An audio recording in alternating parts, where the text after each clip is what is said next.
Wait,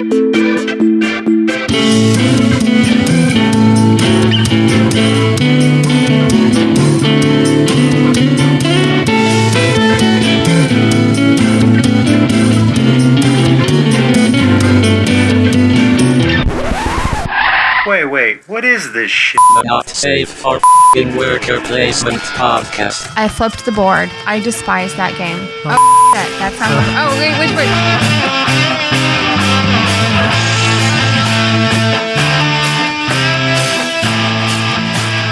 Hello and welcome to the big 20th episode of the Not Safe for Worker Placement podcast. So big.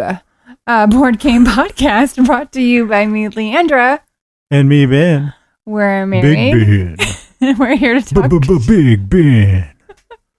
We're here to talk shit about board games. Yes, we are. The big 20th episode. I wasn't sure it was going to be classified as big, but yeah. I guess we could have made a big deal about it, but since... It's big. It's 20 episodes. I think 20 that's episodes exciting. In about a year. It's less than a year. We just had this discussion. Our anniversary weekend in June is a year. Really? Is that what it is? I never double checked. Yeah. So. Yeah, that's when we came home from Arkansas, and I was like, hey, babe, we should try this. But it feels like it's been about 10 years, so it's not. I can't tell. It's not even been a year yet. Okay. Well, be that as it may, it is 20, because I can count that high if I take my shoes off, and we've made it this far. Yeah, I'm super excited. We went from putting out an episode about every week when we started, I think, to if we're lucky, once a month now. I think is kind of where we've settled into. Life's been kind of crazy. Life is not getting any less crazy either, which is, I don't know how I feel about that. I think it's bullshit. First of all, I agree. What can we do? Can we get rid of the kid? Make it a little less crazy? I don't think it's her fault. I was thinking maybe get rid of you before her. Oh. But, or maybe just cause a problem. Check out myself. I think she's blameless in this, but no, I don't know. It's just it does it happen to everybody in their 30s or what? Well, and with a kid and remember when we first got together, we would sit around and like wish we had something to do, and we would sit around every night. Yeah. And do nothing. You would play on the computer, and I would sit on the couch and watch TV. Or we would watch a movie, or we would play video games, or we would just... Ooh, remember the nights that we'd stay up to like 2 o'clock in the morning playing Boulders? Was it Boulders? Baldur's Gate? Bouldur's Gate, yeah. Baldur's Dash? Is that what you said? Jesus Christ. Woman. Yeah, Bouldur's Gate. Yeah. That was so much fun. I love that game. That was before you even knew what D&D was. You had no idea that Baldur's Gate was old school. All I knew is that my chick looked fucking awesome. Baldur's Gate was cool. I had her totally pimped out. But those days are gone. And now it's like roller coaster life. Adulting sucks. It does, because it just takes away time from doing the fun stuff that I would rather be doing. Yeah. Except we're starting at my bedtime. That's right. You can persevere. So you'll know as the episode rolls on, you'll hear the steady decline of Leandra. Just the energy level just dying. I did give you some whiskey to start out the episode. Thank you. Your favorite kind. It's the first time you've actually boozed up before an episode in a while. So you're going to say some awesome, crazy stuff. I love pecan whiskey. He handed it to me, and I was like, I don't want whiskey. It hurts my belly. He said, just try it. And I sniffed it, and it was pecan whiskey. It's my favorite. That's your jam. So let's get the ubiquitous plugs out of the way. Follow us on our website at www.nsfwp.com, where you'll find archive of all of our episodes and any other special things we're doing, like contests that we're going to run, which we're going to run one this week. I didn't even tell you about this. You did not? You will find out just with the listeners. Our show prep is really extensive. Also, like our Facebook page and follow along. That's mostly where I post everything. It's facebook.com/NSFWP podcast. Also on Twitter, we are NSFWP podcast, and I am at Meeple of Madness. Leandra is at Leandra_30, but she doesn't do anything on Twitter, so bug her. You can also find our episodes on iTunes and Apple Podcasts and Stitcher Radio, and also I think Google Play and definitely YouTube, which absolutely no one. I checked the numbers. Like, we're doing fine on Stitcher and iTunes and everything else, but like our total YouTube views are like 10. Well, there's nothing to view. Does that I know. work the same on I YouTube? thought that was an avenue because it was like an option, and I've heard other people say that, it just puts the picture up in the background and plays the episode. Well, apparently nobody utilizes that for, that's not really where I think platform. of when I think of podcasts. I don't either. Go to YouTube. I didn't know it was even an option, but I throw it up there. But YouTube is the only place that we ever had issues because in one of the episodes, the one that was around the New Year, I played a little snippet of the excerpt going out with the Jimi Hendrix song, and I thought, well, I'm talking over it, and I think this is fair use, but I guess it wasn't, I don't really know what fair use in podcasting means with music anymore. I think it's getting more strict. But usually it was like if you commented on it or you were reviewing it, then that's okay. Or if you talked over enough to obscure the music, so somebody couldn't get a clean rip of it, then that was fair use. But apparently it wasn't because we got pulled off of YouTube for that episode just for using the old Lang Syne from the Fillmore, the live at the Fillmore East Bands of Gypsies album. Which is a great album. So if you've never heard the Jimi Hendrix Band of Gypsies live at the Fillmore East, check it out. Which brings us to another thing. We're going to have in this episode a new segment called 4M, which is the Meeple of Madness Music Minute, where I'm obsessive about everything, all my hobbies. I'm very obsessive about board games, as everyone probably knows. I'm also obsessive about beers. I'm obsessive about music. I'm a big time music nerd, whether it be playing music, musical equipment, and mostly finding new music and, indie bands and bands that don't make it on the radio anymore because radio music with a child, I think I'm learning to like modern pop music more, We have to. and there is some super catchy stuff, but there's just nothing of any substance out there. There's no really good singers. Not on the radio. There's good singers. Adele's on the radio and stuff like that. But it's not that there's not good singers. It's just what they're making them do in order to be on the radio is crazy. Now, I think there's a little push for some more of this type of good music leaks in every once in a while.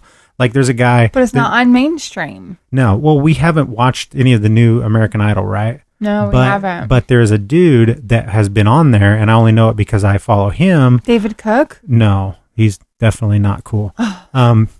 This guy has been on the last, or some episodes this year. I don't know which ones, but it hasn't been on very long. But his name is something that I can't remember, so I'm going to have to look it up. But anyway, he's been playing with the singers and like mentoring. You know how they do that mentor thing? Yeah. Oh, yeah. His name is Alan Stone. Yeah. His name is Alan Stone, and he's been out since 2012 or something. He had his first album. He's just like a blue-eyed soul singer guy. But the cool thing about him is he's funny and he knows how to work social media. So like he's just a goofy dude that puts out these funny videos and stuff. But also he sings like Sam Cooke or somebody. Like he's an amazing soul singer. I've not heard of him. Yeah, he's got a new song called "Brown Eyed Lover," and he also did a bunch of stuff with the kids on American Idol. So it's like guys like that who are making good music are somehow creeping into this mainstream thing, But that's great. And so that's kind of what we're going to talk about on that episode. We're going to talk about people that maybe you've heard of them, but they haven't cracked into the real mainstream, or maybe you never heard of them at all. I could get very, very underground with some of this stuff. Yes, but you can. In this one, we're going to go with one of you and I's both old favorites that maybe you haven't heard of, but once you hear them, you will like them. So we'll get to that later. So lots of new stuff. So that's plugs. Let's get on to our main segment that we always do at the beginning of every episode, which is what we've been playing lately. Yes. And since there's damn near a month between the last time we recorded, a lot has happened. A lot has happened. Moon City Con is in the past now. Yes. And in between then and after then, we played some games together. So let's talk about those. Let's start off with Dungeons and Dragons. We finished our campaign. We've actually been playing a lot of Dungeons and Dragons. We have been. And that's nice. I think that's great. I missed it, I really like that. Sue and Tammy, my aunts. So let's get into that whole thing. Like, okay, let's talk a little bit about them. Like, how old are they without being, They're in their 50s. Tammy actually will just turn 50 on Saturday or Friday. May 4th is actually her birthday. And they're very they really embrace life. You know, do. They love it. They love anything new and fun and so they come here and they play games with us all the time. They do. They come here and they see all Ben's board games, and they always switch around the boxes to see if he notices, and that kind of thing. But they're just fun, lighthearted people, full of love, and they're like, "Hey, I really want to try Dungeons and Dragons," and so Ben just kind of jumped on it, and he made this campaign for us and Vaughn and my brother Steven. Very short. It was supposed to be a one shot. It was supposed to be a one turned to thing 2 because I never can anticipate how long and because we were new, they're new, so things took a little bit longer than normal. But we had to have a teach, at the beginning, which I don't think you need to teach D&D very much, but you got to go over the the character sheet AC and let them know what that means. That kind of stuff. And so as the wife of this wonderful man, I'm just so thankful that my aunts are getting ready to leave me to Florida, and this was something that they've wanted to do, and this was something that they're never going to forget that they were able to experience with us as a family, with us and Vaughn and Steven and you. And it just, that part of it for me makes me super, super happy that we could spend that time with them, and they enjoyed it so much. They had so much fun. So let's do my favorite thing, which is let's have you break down what happened in this one shot. So let's talk a little bit about the setup and everything. Okay, so I went through a little bit of a teach, right? Outsmith. And hold on. You have to tell things are coming back to me. Okay, well, just put them into an order. Words. Let's put them into an order that makes sense. I remembered words. Let me set up the scene. Okay. So basically, when they came into the room, I had all this prep done. Where's my notes? I stayed up. Hell, I don't know. You're not getting them. You have to pull them out of your head. So I had because I love to use battle maps, and I have shitloads of maps. I have probably hundreds of maps, and I have all the tile sets that D&D ever put out. So I have the wilderness tiles and the city tiles and all this stuff, and they all have little, individual little, you can set up buildings and all in different configurations that you want, and you can set up, tables and chairs and everything inside of the buildings. So I really set it up to where when they came into this town that Lee's about to tell you about, I had the box tops over the top of them, so it looked like the outsides of the buildings and stuff, and I had doorways where they could go in, and when they would walk into a building, I would lift the box top off, and then they would see what was inside, and stuff like that, because I wanted to make it a production for them, since they never played, I wanted it to be You do that always. I always do, but I did it more so in this one, because I was I wanted them to be oh, this is cool. I wanted them to be surprised around every corner. That's the way I designed this particular little quest, was to be show off the best parts of D&D, not just fighting and not just role playing, but a little bit of everything, puzzles and everything else that you could have, but in a short little thing that made sense. So talk a little bit about how the campaign went down and what you guys did. So you don't have to get all the details right, just in the broad overview of what happened. Okay, so we had Aunt Sue was a dwarf. Well, you reprised your role as Raquella. I was Raquella. As everybody will know from last episode, everybody got introduced to Raquella. Yes. So you reprised that role as kind of the elder statesman, the leader of the group. Yes, and Ishi was with me, my big old lizard, and so Vaughn was what was Vaughn? He was a warlock. Yep. And Steven was a bard. And Sue was a dwarf, and Tammy was a druid. That's right. And so we all had fun names, which I only can remember Steven's, which was I don't know, flower or something. I randomly generated most of the names, so it didn't really matter. So we had a nice little combination of people. So anyway, and I don't know this back part of it, but Ben and Vaughn did Outsmith apparently has something to do with Cthulhu. Well, it's like a backwards thing, because Innsmouth is a H.P. Lovecraft setting. Yeah, there you go. Because the thing you guys were ended up facing that you didn't know going in was basically a cult of Dagon, which is a water god. And what were they called here? Something of the deep ones. All. It's all Cthulhu stuff that I threw in. Yeah, just for so the fun. whole thing was kind of like a Cthulhu based thing. So we had to go and figure out and the red hands were taking over Outsmith, and the deep ones wanted their place back that got kicked out of Waterdeep, and Ben's laughing at me, and they hired the Red Hands to get their place back in Outsmith. The Red Hands are a gang. Yes, they were bad guys. And so we had to go, and we had to go get the jewel that was going to do something. How did you get to that jewel? You partnered up with the Harpers, right? Yes, the Harpers. And you got a key. Yes, we had to get a key, and we got like 3 little gems, and we had to help the little dwarf's husband who ended up being dead in the corner. We were kind of sad about that. And then we had the big gem, and then we were really having a turmoil with an inner turmoil of whether or not we. Let me jump in before you tell the very. Let me jump in before the very end. Okay. You tell the very ending. So basically, you're summing that up. What all that really means I is think that I did fairly well. You had a lot of snippets of ideas of what happened.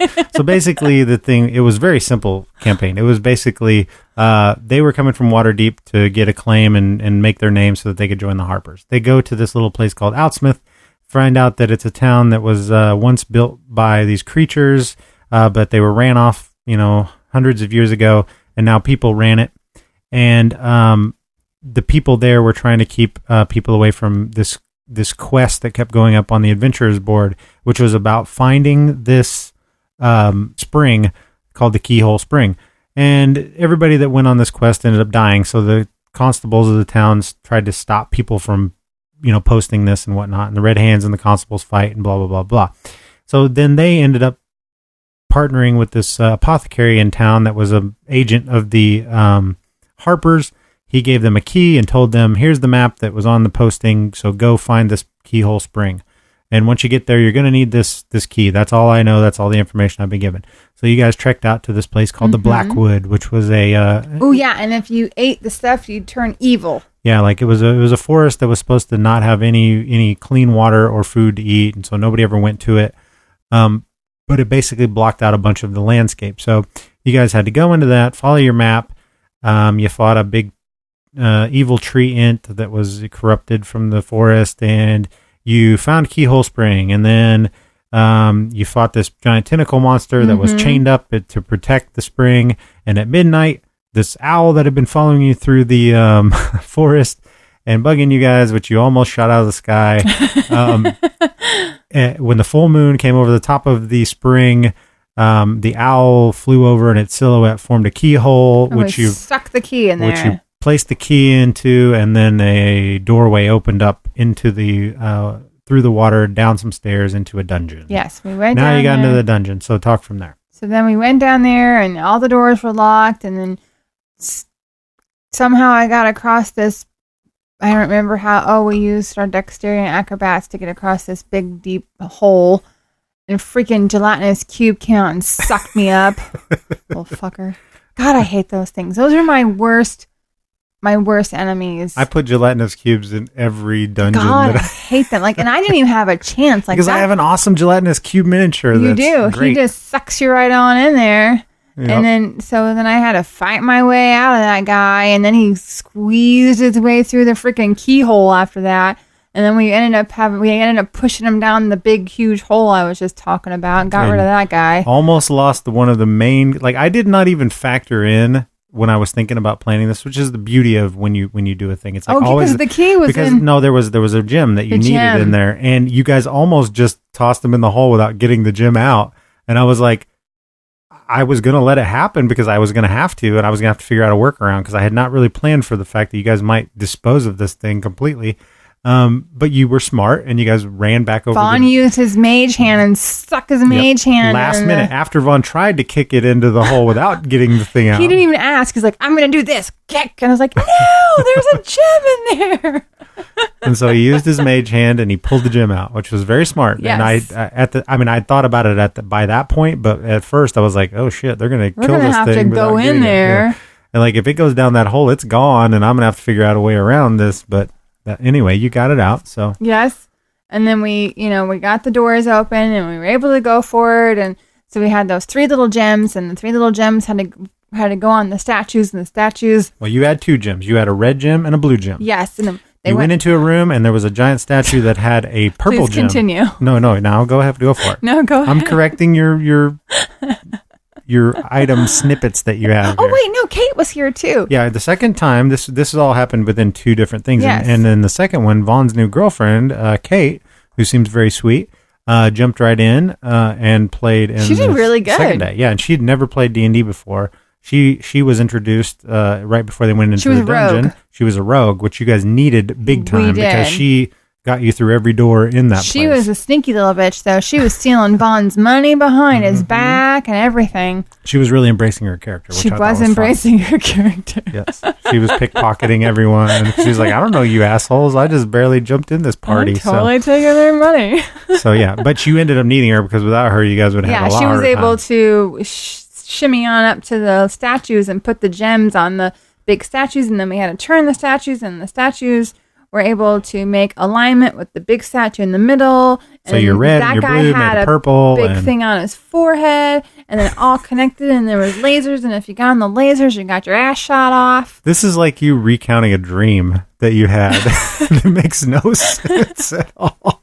It's like, and then the thing, but it looked like my dad, but it really wasn't my dad. It was really Obama. And then it was like, and then he told me that it was up to me to save the world. And then there was a clock counting down. And then, yeah, that's what it sounds like when you're telling me. Well, And then the lasers with the thing. So suffice it to say, here's the big thing. Like I made a moral quandary at the end because you got it was rough. You got confronted by the deep ones, right? And then Yes. they told you a spiel of, we just want to live. No, you can't say it like that. Oh, okay. I gotta say, we just want our land back. We were forced out of Waterdeep, and we accepted it, and we founded Ouchmouth to live peacefully, and we were ran out, and all of our powers locked away. Well, basically, it was about there was this gym that allowed them to have mind control. And that's how they kept people out of their town, and they were in their little town safely by keeping people out because they had a mind control gym. Then people overran them, and somebody got in there and stole their gym and killed all the deep ones and locked the gym away in this dungeon so that they could never get it again. Well, over hundreds of years, they raised their numbers back up, and they were coming to take their land back, right? So they needed their gym so that they could run off everybody out of their town with the mind control. And you guys were like, fuck no, we're not going to give you the gym. And I was giving you the option of either. Because they were working with the Red Hands. Yeah. And the Red Hands were like the bandits of the town. They were killing people and shit. So we knew we didn't trust the Red Hands. So you threw down a zone of truth We that you did. had, and We did. you determined that he wasn't that their spokesperson wasn't lying, and that they planned on the only reason they used the Red Hands is because they didn't care who they worked for. They worked for money, and they needed some people that could work in the real world. Because people kind of freak out when they see these dudes because they're giant fishmen. And they never attacked you guys, yet you guys kept fighting. no, kept we never fought them. Oh, some people did. They tried to. We didn't. Remember, I had mentioned that. I'm like, you don't start anything. They have not attacked us.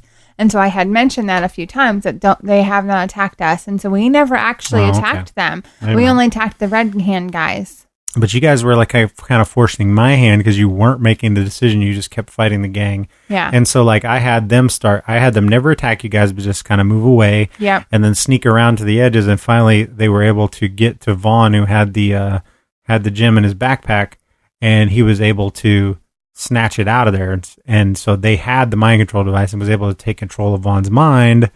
And eventually they convinced you guys. Yeah. We ended up trusting them that they weren't going to kill the people of Outsmith. We ended up killing all the Red Hands people, but we ended up trusting them that they were going to just run the people out, not kill them, and that they were just going to live happily ever after in Outsmith by themselves. And that's sort of what happened. And that's sort of what happened. Because except they worship a super evil deity who is like answers to Cthulhu, and eventually they'll probably try to take over the whole world. But that's for another day. It was a happy ending.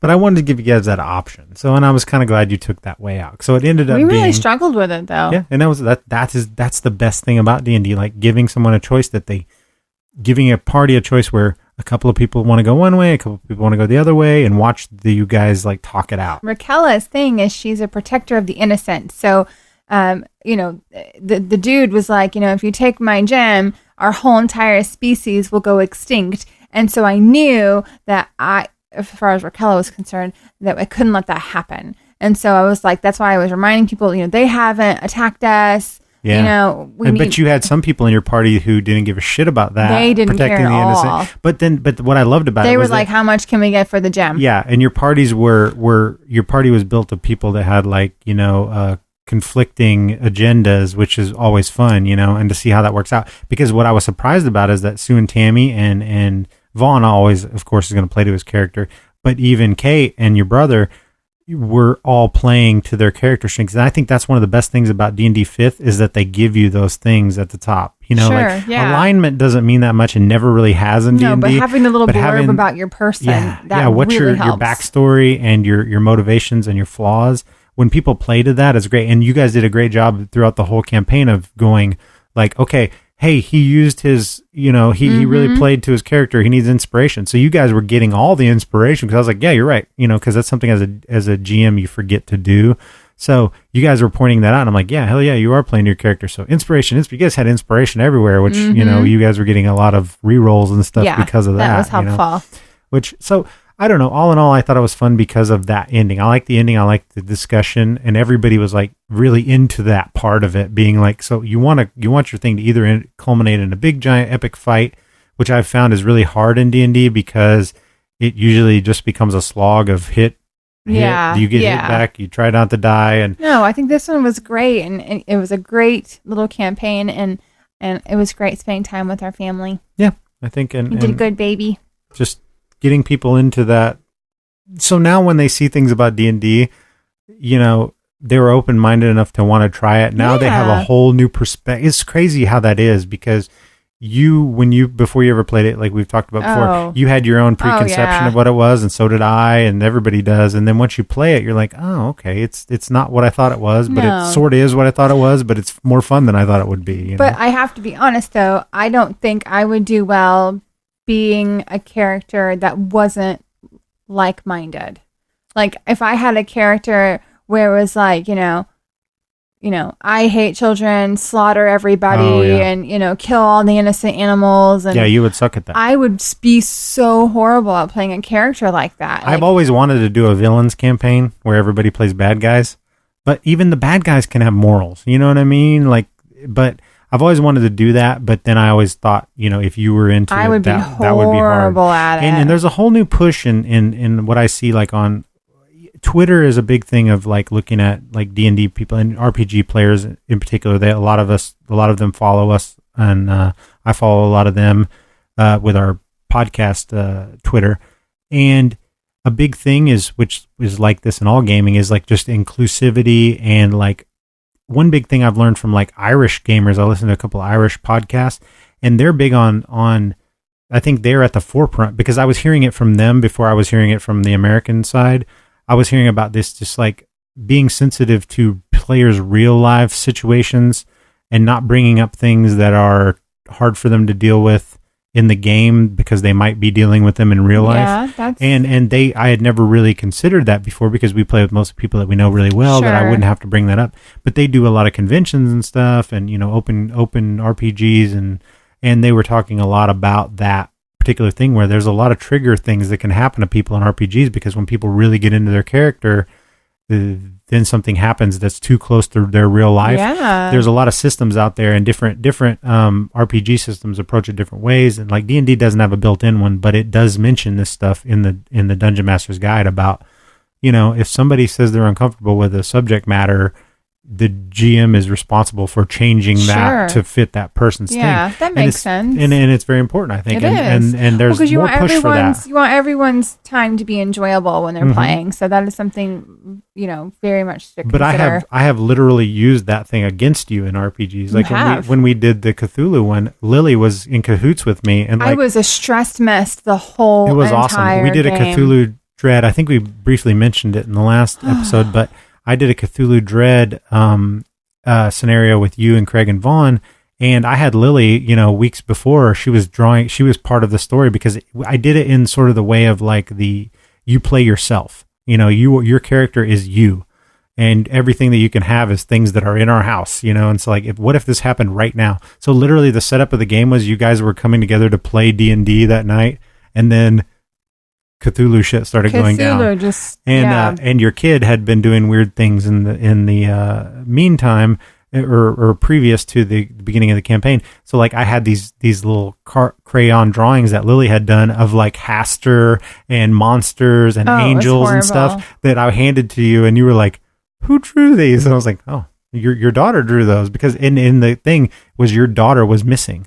Yeah. And it was basically Lily. And he named the daughter in that one Claire, which was my middle name. And then, if we were going to have another one, her name would have been Claire. So I literally, and then Lily drew the pictures, and I was like, oh my God. Because I know that this kind of game, it's harder than hell in games to get people to feel real emotions, And I knew that if I could get you hooked like that it wouldn't traumatize you or anything, but it would hook you into really caring about what was happening. I was a stressed mess. So just because I knew you very well, I knew I could get away with that. And Lily thought it was great, because like, you're going to be part of this, So she drew these. And then Greg was like, "You're a horrible father. Like, you're going to give her nightmares." I'm like, "No, my child draws this stuff for fun. Like, she loves this kind of stuff." So yeah, she was all in for I bet. She likes to draw dark stuff. So, anyway, we've talked like 30 minutes talked for a while on D&D. about that. So, but it was fun. So that was our D&D campaign absolutely.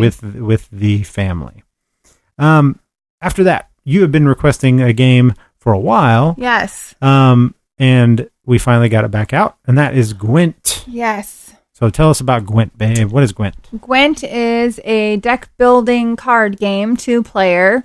We have a couple different decks to choose from, thankfully, because he's 4 decks exactly. 4 decks. Yes, I always play the same one, which this time didn't prove very helpful. Best 2 out of 3, and Ben kicked my booty. He did really good. Absolutely, you need to try a different deck. I think it's about matchups. So Gwent is basically a game that comes from The Witcher 3, the Wild Hunt video game, and it was digitally implemented in the game where you could like collect cards as you're playing and stuff, and then go to bars and play people in the game. But then they put out a standalone digital version that you can go play for free online. It's like Hearthstone or whatever. You unlock things, but it's much simpler than Hearthstone or Magic, because the basic idea is you got 3 lanes to play in. You got your melee, you got your range, then you got your like assault, which is like dragons or trebuchets or catapults or whatever, the very long range stuff. And you just play cards in those sections, and you're just basically adding up the numbers. So, I mean, if you put out, 3 2s, you got 6 points, and you keep track of how much, and basically you go until somebody passes. So like you may have 35 points on the board and I have 15, and I'm like, and it's the first round, and I say, I don't want to play anymore. Well, you only get an X amount of cards. Yeah. So that's the thing. So if you blow all your cards on the very first round, then you won't have any cards to play with in the second round. And so there's 3 gems. And so whoever has, 2 of the 3 gems wins. Well, there's 2 apiece, but yeah. There's 2 apiece. Yeah. But once you get... It's best 2 out of 3. So best 2 out of 3, yeah. And so, but, if you win that first one, that first round, that first gem, just because you blew all your cards, odds are the second round you're not going to win, and that means that third round you're definitely not going to win, and so that means the second person's going to win. So, and the weird thing is that the only way to get the physical version of the game is either to have pre-ordered The Witcher 3, in which case you got one of the 2, I think, and they were kind of random. I'm not sure how that went. Maybe you could select which one. So basically you would have to buy 2 versions of it to get all 4 decks. Which I ended up buying on the eBay in the aftermarket, which was super. I think I paid over $100 for both these 2 decks. That's because crazy. I was so into the game, because I was playing it online so much, and I was like, oh, I want the real version. Well, now I figured out that you can buy, and I don't know the legality of this. I'm pretty sure it's not legal, but you can buy. These are like giant tarot size cards, which is pretty cool. Yeah, they're neat. But they don't fit on the board very well. Yeah, the board I had to print out from online, like BGG or somewhere. You can buy a playmat version one, but they all come from Poland, because that's where the books are from. They're Polish in origin. And by the way, the book series is amazing. So if anybody's interested, you like the video game, you should definitely listen to the audiobooks or read the books of The Witcher, because they are amazing. Some of the best modern fantasy stuff in forever. And they're all translated from Polish, and whoever does the translation, I can't remember right now. It's been a little bit since I listened to them, but it's like very cinematic writing. It's awesome. And I don't know if that's how the Polish is or if that comes in the translation and how they That's relate cool. it, but it's very, very good. But so now I think you can go on eBay and you can buy like all the 4 regular decks and then like 3 or 4 fan made decks from some other factions that are in the books and stuff, and in the video game. And you can buy them for about the same price as like all of those in regular like playing card size for about what I paid for this. So I don't know the legality. I don't know how bad that, to me, that doesn't seem like a big deal since they're not producing the game that you can just get all the time. I don't really see what the harm is in buying fan made versions of it. I think that's okay. But it's fun. It's super fun. I love it. I like it better than Magic. Hands down. It's the most pure deck building there is because you can play one round and be like, oh, I need to fuck with my deck right now. Nope, don't like this guy. This is not good. I mean, it's the purest version of, because there is a lot of keywords and symbols, special abilities. Yeah. But they're very easy to tell how they combo. Like it's very easy to look at this and go, well, if I got 2 of these, and then if I play this one, I'm going to get 4 of these dudes out of my deck. And how can the whole key to the game is how can you get more cards than the basic amount? Because basically you're going to get 10 cards drawn. You can mulligan up to 3 of those cards at the beginning. So that's... I thought it was just 2. No, it's 3 at the very beginning. Oh. And then, so you can mulligan up to 3. And then, so that's a potential 13 cards that you can see. And then you're going to draw 2 cards at the beginning of the second round. So that's 15 potential. Yep. And then 1 card at the beginning of the second round. So 16 cards is the most you can get out of your deck without having cards cards that have mine, you do it. Yeah, that mine your deck. So it's about putting cards that mine your deck. It's about doing things like that to get through the best parts of your deck, or just building a very small, lean deck that always gives you the good stuff. It's very interesting. It's a cool fun game. It's a great 2-player game. I forgot how much I liked it. That's the first time I've ever really beat you at a I know. best 3 out of 5. I know. Or best 2 out of 3. So that's Gwent. Now, I don't know how you can get it. Just go buy the bootlegs off eBay.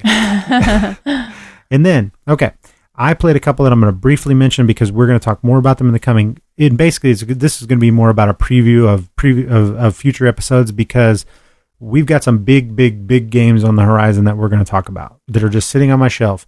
So we've got the much vaunted Stuffed Fables that we will soon be getting into. Can't wait. Everybody's getting their reviews out on it, but I'm not worried about it because we'll take our sweet time. We're going to talk to Jerry about it. We're going to do all that stuff.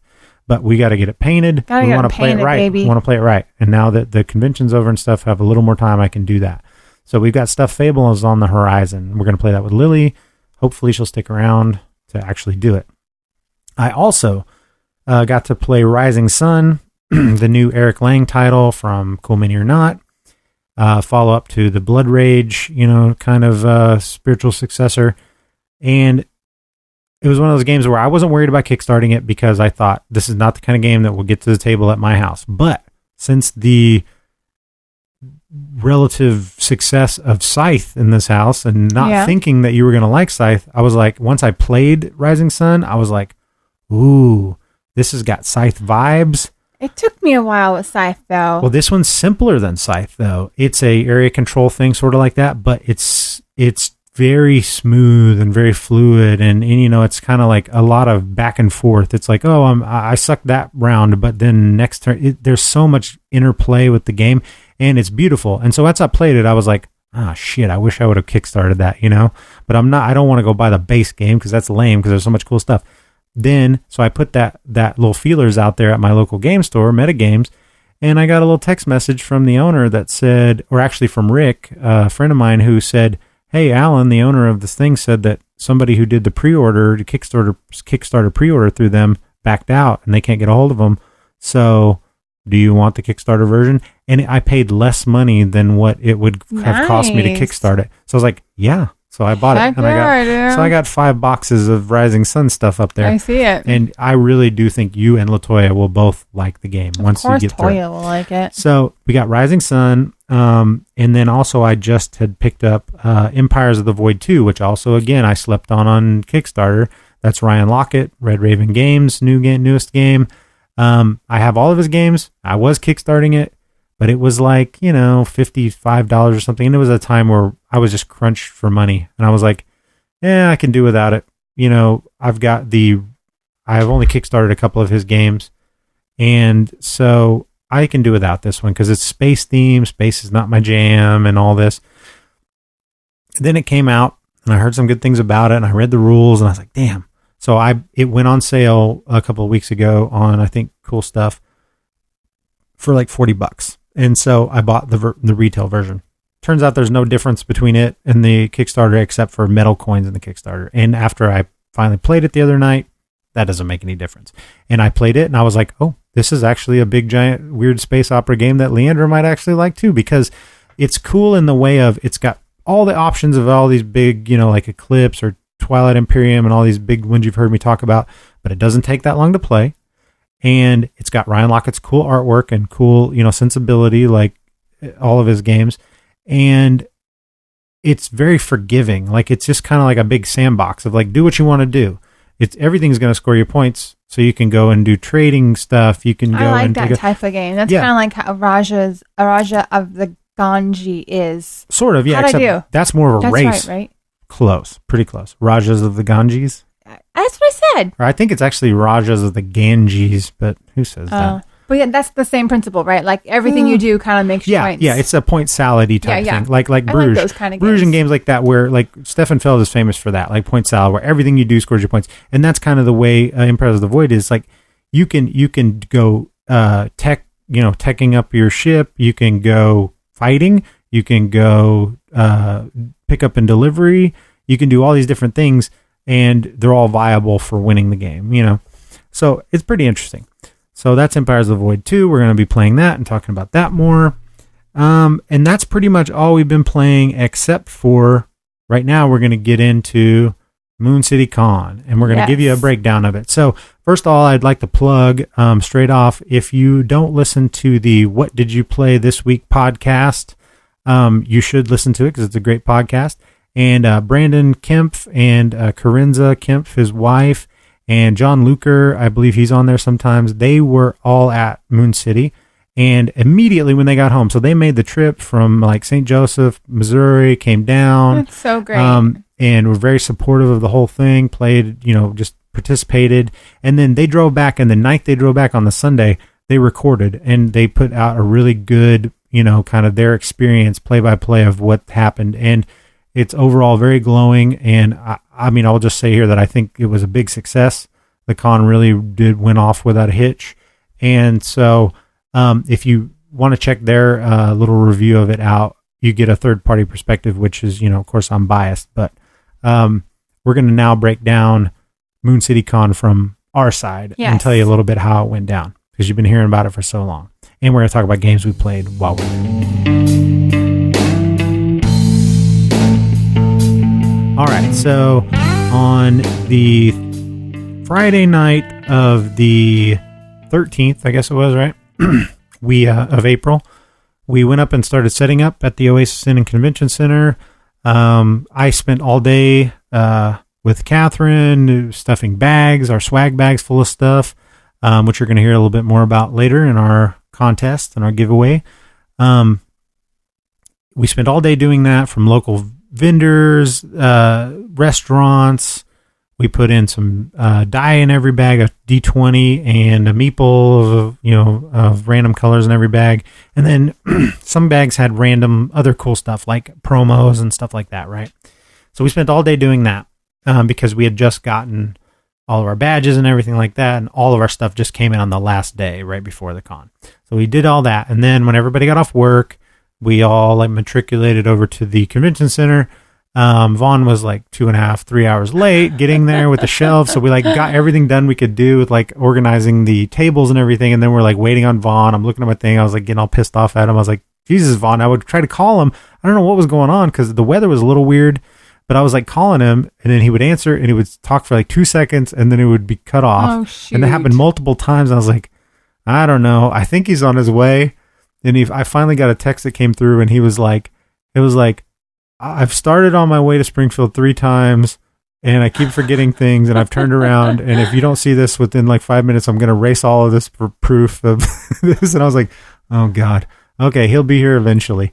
So he finally showed up, and so we got all the shelves, and ended up we needed more shelves after taking all mine down. So here in the room we're recording in at our house, I had every game that I owned stacked in the middle of the floor again after we just moved, and I'd taken everything off my shelves and brought all my shelves up there. That wasn't enough for the library, which was all Rick and Catherine's games, basically. Vaughn brought a few games, and I brought a couple of games, but mostly it was their library. And so we needed some more shelves, so me and Vaughn went and got some more shelves, brought them back, set them up, got the library all set up, and it was looking like a thing. Some vendors started coming in and setting up for the next day, and everybody was kind of accounted for. Into that night, we sat down after we pretty much had everything we could do done and played a game of Scythe, and I played with the game with the Sharks. Me and Vaughn sat down with Catherine and Ryan and Kyle, and we played Scythe. Catherine, in the lead up to Moon City, ended up playing Scythe for the 100th time, which she's in contention for the most ever recorded plays of Scythe on Board Game Geek, which is crazy. So obviously we did not win. Vaughn or I did not win. I think Catherine won that time. What? Catherine won? I can't remember. She either won or maybe Ryan won. I can't remember. The night before, or a couple of days before, I'd played, and Catherine won in a record amount of time. Like, it was the game of Scythe. It went 14 turns, which if you ever played Scythe, if you count that up, that's nothing. Like, she had the perfect combination of boards, and they're so good at this game. It's crazy to me that they can, without looking at anything, know the board numbers. They know the combinations of the two like the faction and the board number. She's played it 100 times. It's not only her. It's not only her. It's Ryan and it's Kyle also know these things. And it's like they've got strategies based on every board. And it's like when the boards go out, they're like, oh, well, they're going to win. They're going to win. You know, well, in that particular game that night, the first night of Moon City, I had a board combination that I knew was good because it's what Catherine had won in 14 turns, you know, and I was like, oh, I know this is good. I was like, I should win this game.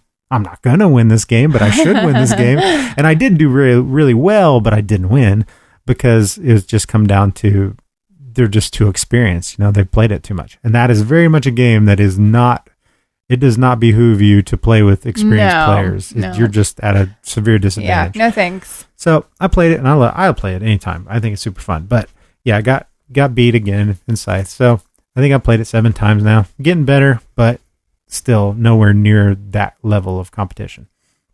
Went home, came back early in the morning. We opened everything up at 8 for the vendors to come in. Doors opened at 9, and people started coming in. Yep. And we didn't know what to expect. Like, we knew what tickets we had sold, but we were looking at this big giant room, you know, really nice convention room, and we were like, this is too big. This is going to look terrible because if we only have this many people in here, it's going to look empty as hell. And we were just sweating it, right?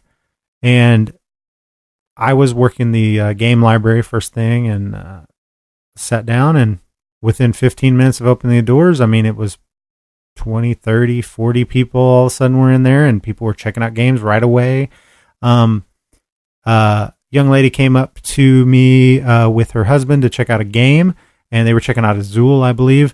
So I'm going to tell all the specifics. So maybe if she's listening, she can respond on either Facebook or Twitter or our website, comment, because I feel like a complete asshole because she said she was checking out the game, and she goes, "You're Ben?" And I said, "Yeah." She said, "You do podcast, NSFWP podcast?" I was like, "Yeah." And she's like, I was like, "You guys listen?" She goes, "I do." And he's like, "Yeah, her." You know, it's like, not me. And I was like, "Oh, awesome." So I shook her hand, and I like looked at her name tag, you know, and I was so flabbergasted because that rarely happens. It's happened a couple times to us, but I was like, "Awesome." So you're, you know, glad to meet you. Glad you're here, you know, and tried to memorize her name, you know, definitely knew what she looked like because they ended up checking out a bunch of games, but I should have wrote her name down, and I didn't, and I felt bad. And when you showed up, because I said, "Hey, Leandra will be here later," you know, and she's like, "Oh, cool." And then you showed up, and I was like, "Oh, she might want to meet you. I don't know how these things work." And I was like, "But I am not going to go bother her." Yeah. She's like, then you said, "Why don't you?" I thought you were going to introduce me to somebody. I was like, "Well, I don't really know her, so no, I'm not going to." But I was like, you pointed her out. I was like, go walk by her. Maybe she'll say something. Like, how would she know? You know? Yeah. But I don't know how to handle those things. I don't either. So, but it happened a few times at the con that people that, you know, listen to the podcast would say, "Why do I know you?" And I'd be like, "I don't know. What do you know?" And then you never want to say the things like, they're always like, "No, not from that," you know, but It happened a few times. So, Yeah. but this particular person really, that like set it off because they were like the first people to check out games. And I was like, awesome. oh, that's amazing. So whoever you were, I'm so sorry. I don't remember your name. I totally know what you look like and everything. But I didn't write down your I name have and a I should picture of her have. playing games, actually. Oh, that's right. You did I do, because you took a bunch of She was pictures. playing games with Mike. She was. Yes. So mysterious listener, please comment on something so that because I literally stalked a little bit just because I was like, damn, I wanted to mention her and thank her for saying something, but I didn't write down her name. And then what I could have done was probably scoured the records from the con and try to remember the name. But basically what I did was look on all of the likes from the con and everything and see if I could see her Facebook profile or something like that. But I didn't get anywhere with that. I'm not a very good web sleuth. Well, that's pretty cool, But babe. whatever your name was, I really appreciated that. And it set off a good tone because it made me feel like, our advertising and stuff had done some good maybe or something. And then I was just checking out games left and right. All the play-in wins were getting played a lot, like Azul and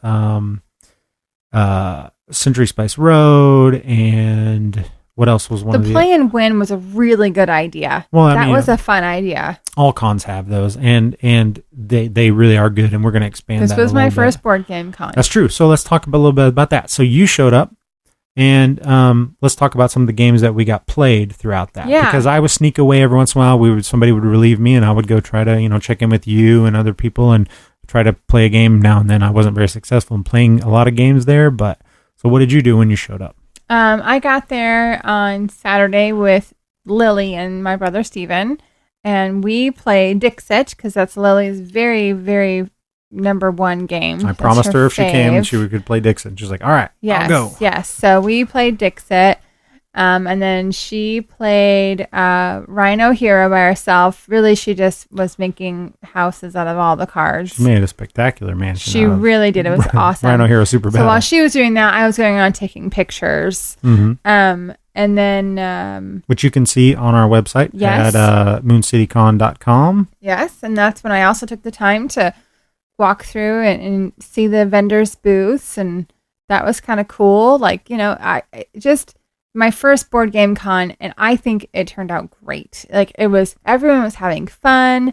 It was just, we all had our own space. We weren't sitting on top of each other, like you weren't having to, listen to the other person's game playing right next to you. I did like that. You could have your own little space. That's kind of what I had hoped it was, because I knew we didn't have enough people to pack the hall out, but it was nice that everybody could spread out, and so it didn't look empty, but also there was enough room. You know what I you mean? weren't Everybody sitting could on spread top of out, each other. which is what I was hope would happen, but you never know. Sometimes people clog up into one area or something, but everybody was smart enough to know, hey, we'll just sit over here. Nobody's at this table, so And I'm not sure if this is the way it is at all cons, but I think having the tags that have instructors, teachers needed, or players wanted was a really good idea. we had some really awesome ones. Catherine's dad made some wooden meeples, which that's kind of a thing they had. They have at Geekway. That's where I've seen them before. I'm sure they probably have them at other cons too, but Catherine's dad made us a whole bunch of them. We have like 20 plus different color meeples, different sizes, heights. Awesome. They're like skinny meeples, fat meeples. We got all the little meeples, and they hold 2 flags apiece, so you could put players wanted and teachers wanted. And I designed some flags for each of them, and we had them printed up by Republic Printing, and so it looked really cool because they could hold, mostly the ones I'd seen could only hold 1 flag, Now, these guys were double-handed. Yeah, so you could have players and teacher wanted, and people were using them. Heck yeah, cool. They were totally being utilized. The kids loved them. Like, kids were like, meeples! Big And they were meeples like, can I on take my a meeple? table. I'm like, yeah, take ones that are on your table. But it was cool. Every time I looked up to check on you, you were constantly checking in or checking out or something. It was really fun for me because I got to do a thing that, I get clowned on for not being good at teaching games, but I taught way more games than I played. And if I saw a game that I know really well, I was like, hey, you need a teacher for that? Or if they had the flag up, I would jump over there if I had the chance. And so I taught viticulture to 2 different groups. I taught TAC to some people. I taught Spectre Ops to a mom and her son that were there, and they just looked like, he was wanting to play a bunch of different games, and I could see the mom was like, not unfamiliar with the board games, but maybe it wasn't her thing, and I was like, oh, you guys like that game? So I taught him to play Flux first, and then they brought out Spectre Ops, and I saw him bring that out, and I was like, you want me to teach that to you real quick? And they're like, yeah, so come on. So I really liked that there were so many kids there. Like, there were. That really, it makes me a little hopeful for our future. Like, you know what I mean? Like they're getting out of the technology and they're getting more hands-on and using their brain more, not just staring at a screen, and I thought that was really a positive thing to see. I like that too. And that's why I was trying to help out the people with kids, because that's where I thought that was the most fun, because you can see the kids getting into it and their eyes lighting up, when playing some of these kind of games. So that's mainly what I did on the first day. Then when it got into the afternoon, I think it was about the time you were leaving. Yeah, Lily was done. So Yeah, I left about 1 or 2 on Friday or Saturday. So I didn't get to spend the whole day on Saturday, unfortunately. So I started in on the pitch car tournament, which I decided to help run with our friend Jeremy Forrest, and he and I have a bit of a pitch car rivalry based only on one time that I ever played pitch car before, which he is always the favorite, him and Rick, because they're the pitch car addicts, and I played in one tournament and I won it and I beat Jeremy, and that was the big upset because nobody ever beats Jeremy at pitch car or any dexterity games because he's the dexterity game master, and he is. He has every dexterity game you could think of, and he's really good at them. So this time he and I and Rick a little bit set up the tracks for pitch car. Pitch car, if you've never seen it, it's basically like a cool Hot Wheels track that's made out of these particle board pieces that fit together like puzzles, and you can make all these different shaped tracks, circles, squares, loop-de-loops, overpasses, whatnot. And the cars that you're using are just these little discs, wooden discs, and you flick them around. Well, we always customize them, and so I painted up a whole bunch for last year's tournament. I made some new ones for this year's tournament, and everybody can just pick their car, and the souvenir you get for playing is to take your car. So I had a whole bunch of Harry Potter ones and some Star Wars ones, and I made a Totoro one this year, and this kid totally thought it was a Pokemon, so he took it and he was telling me all about what Pokemon it was, and I didn't want to correct him, so I was like, yeah, which Pokemon is it now, And I was like, I vaguely said, like, actually his name is Totoro, and he's like, yeah, but he's this kind of, he evolves from this kind of Pokemon, and I was like, hey, buddy, you know more than me about it, so. Go for it. Maybe Totoro did evolve from some other kind of Pikachu or something, I don't know. But, so, if you've never played pitch car, the only thing about it is it's lengthy. You play smaller tracks, you break people up, and you play these smaller tracks that take maybe 30 to 40 minutes a piece to play. And then you qualify. Everybody plays those one track, so you got 2 hours just in the qualifying. Then the final track is always this big giant monstrosity, which again, it was this year.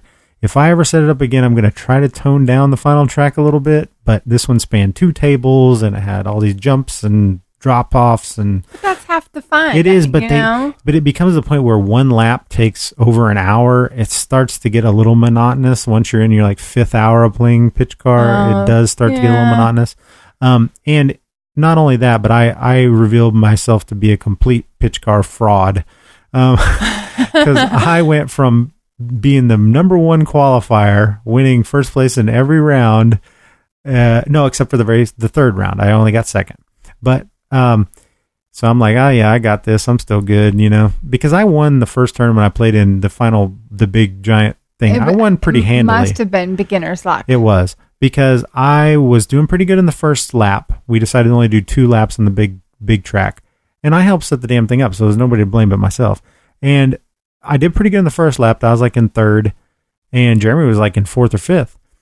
And going around, and Evan was actually, friend Evan was the one leading it. And we had one of the kids that qualified for it. She was a friend of ours who was also in the finals. It was his daughter, and I think she may have been 10, but she was keeping up with everybody until that final lap. And everybody started I think everybody's getting fatigued, literally, from walking around. Brandon in that recap, he said he had his Fitbit on, and he walked, what did he say? 8 miles during the pitch car tournament, just walking around the table for 5 hours, basically. Oh my god! He walked 8 miles doing that. So you do get a little fatigued, not necessarily physically, but just mentally and stuff.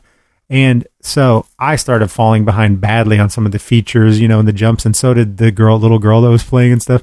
We both got stuck on one for like ever. And Jeremy ended up passing Evan towards the very end and ended up winning by quite a bit. But Evan had it. Evan just kind of choked it away towards the end. He was in the lead the whole time, and then right near the end choked it away. That is insane that it was 8 miles. That's nuts. And so Jeremy took the first time we had a trophy. Rick got a trophy made for it, and Jeremy got to take his victory lap. So, I'm going to have to take it back from him next year, I think. But I definitely shit the bed on that one. I did not do well, but it was still fun. You should make a podcast little disc. Oh, yeah. In How SFWP. fun would that be? This time I made 2 different Death Stars, which was super confusing because people picked both of them. One of them was the original Death Star, the full one, and the other one was the one from, Return of the Jedi, where it's the under construction one. And on the back of one, it said, if at first you don't succeed, and the back of the other one said Death Star again. So I thought it was super cute, but then the problem was 2 people picked it, and it was super hard to tell them apart while they were trying to hit each other's, discs. But that was Pitch Car. So that went over pretty good. We had like 19 people totally playing that, I think. And then, so we get to the next day. We get to Sunday, right? Yes, Sunday. I'm there bright and early, 9:30. Yep. So, and then your sister showed up. Yep, and Steven showed up. And your brother showed back up. And what'd you guys play? We first started off with the Zool.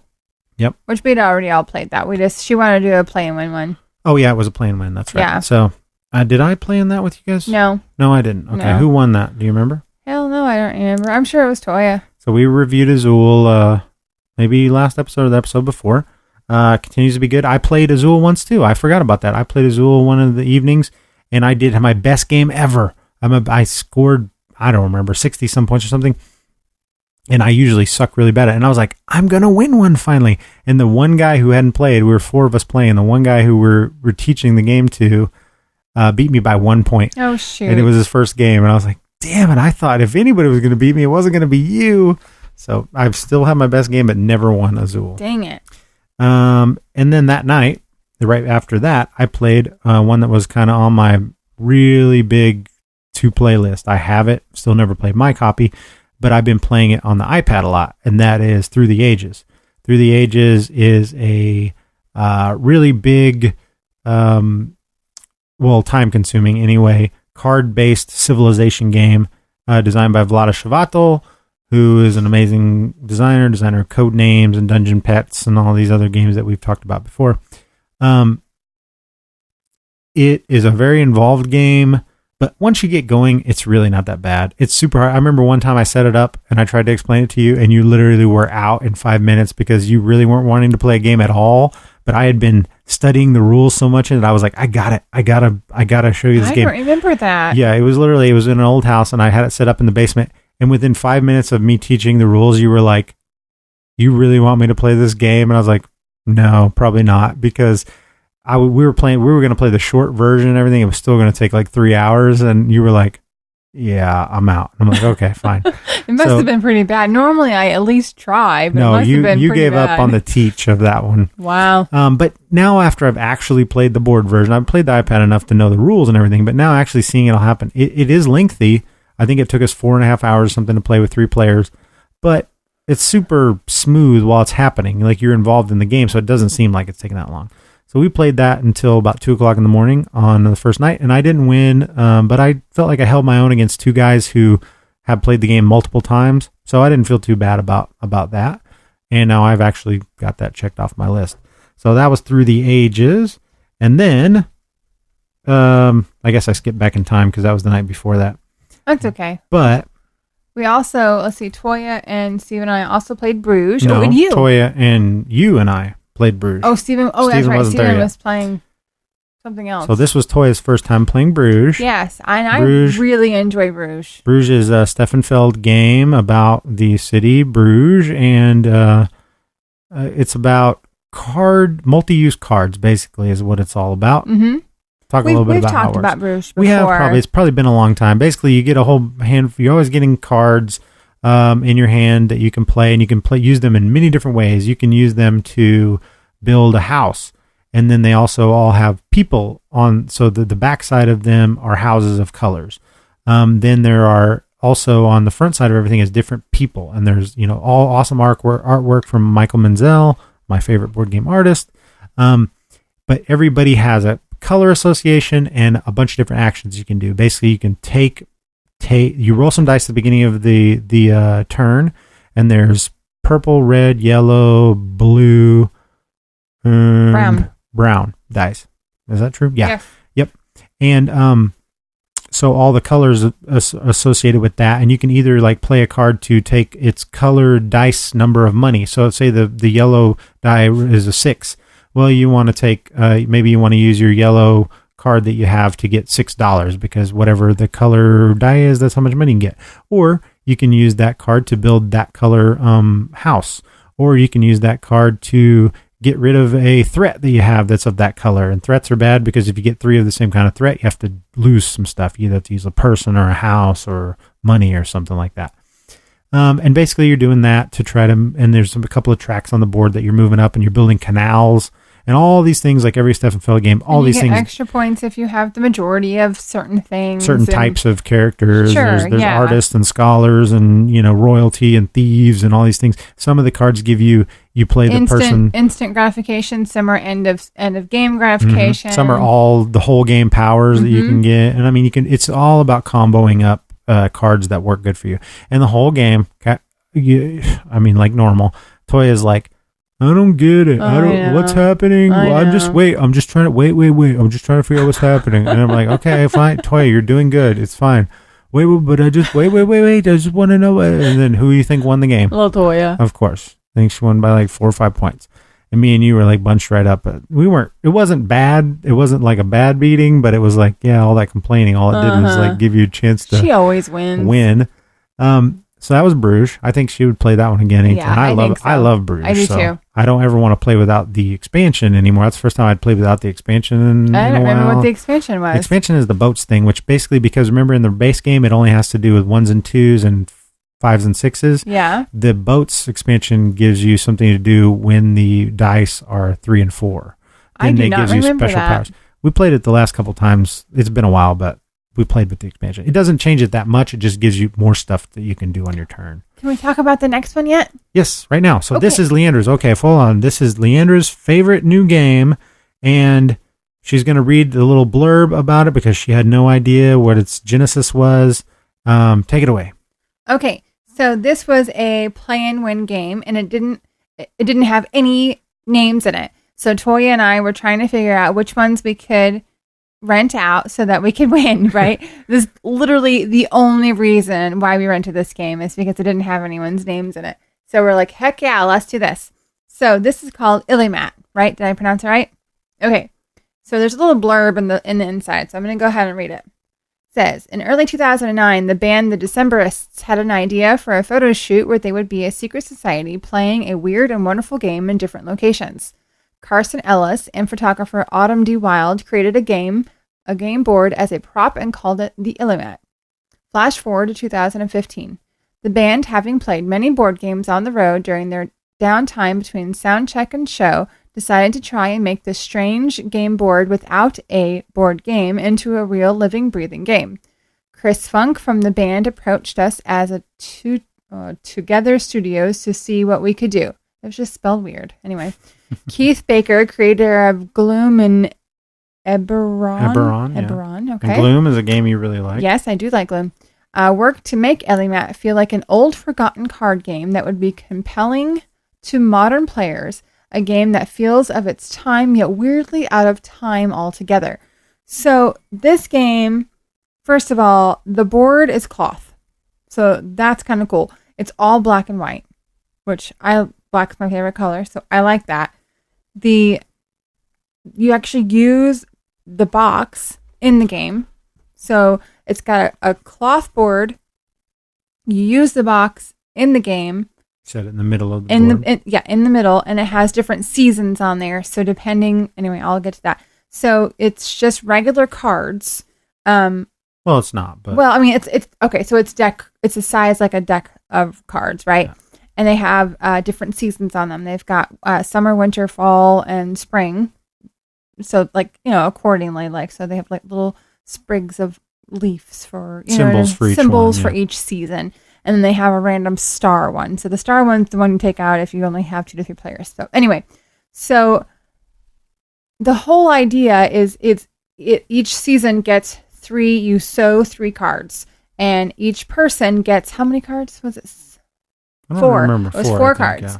And so each season you sew 3 cards. So in each season you can only do certain things. So one of the seasons you can't sew a card, which means you can't put a card down on that season. One season you can't harvest a card. So that means you can't pick up any cards. It's on the other side of the box in case you wanted to look at it. Oh. That's what I was telling you. Oh. So sorry, I derailed you. No, that's okay. Okay, so summer you can do anything. Autumn, you cannot sow. Winter, you cannot harvest. And spring, you cannot stockpile. So what that is you have to make a card in your hand match a card down on the season. So let's say I have the number 10 in my hand, right? If there in one season, if there is 2 5s and a 10, because you can have 3 cards, right? 2 5s and a 10, because I have a 10 in my hand, I can take both of those 5s because they equal to 10, and then I can actually take the 10 itself. And so then I have I just harvested three whole entire cards. So if those cards were in the winter section, you couldn't harvest. Yeah. So now if I had, a 10 and and I had a 5, right?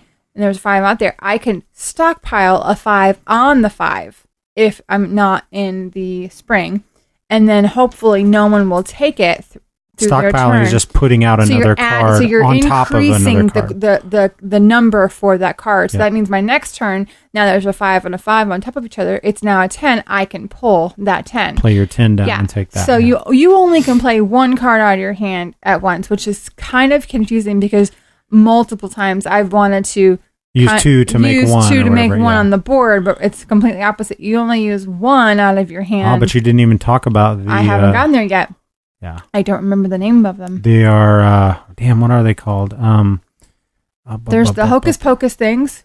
Yeah, but what are they called? That's not what it's called either, but that's what I remembered it because that's all I can remember. Wait, I don't know what you're talking about. The little ocuses. Ocuses. Okay, I talk about those. I call them ocuses. Okay. They're called ocuses.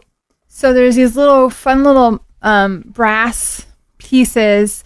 There's a bird and a feather and a fan and kind of like Monopoly, movers, but they're just weird stuff. Each person just claims one, and so the first time that you harvest all of the cards from a season, you get to take your ocus, and then you re-sow. There's so many more rules to this.